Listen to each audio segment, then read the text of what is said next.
Komisioni Shtetëror Zgjedhor ka publikuar sot rezultatet përfundimtare të rrethit të parë të zgjedhjeve lokale, të mbajtura më 19 tetor. Siç njoftuan nga KSZ, të dhënat e ditës së sotme tregojnë rezultatet përfundimtare edhe për 11 komuna, të cilat u bashkohen 33 komunave, për të cilat rezultatet u shpallën të njëjtën e kaluar dhe për të cilat nuk pati kundërshtime. Ata thonë se me këto 11 komuna kanë përfunduar rezultatet përgjithëse 24 komuna, ku zgjedhja e kryetarit ka përfunduar në raundin e parë zgjedhor. Për kryetar i komunës së Çajirit, Izet Mexhiti, kandidat i koalicionit Vlen.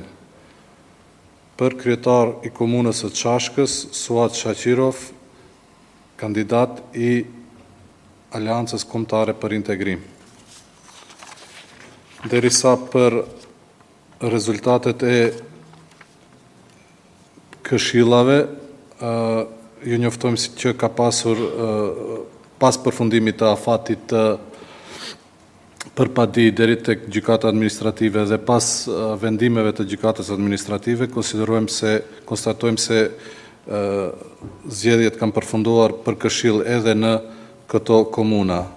Komuna Aerodrom, Bogdanci, Bosilov, Butel, Veles, Vinic, Gazibab, Karposh, Kërçov, Krivogashtan, Prilep, Resnjë, Çajir, Çashk, Dollneni, Gostivar.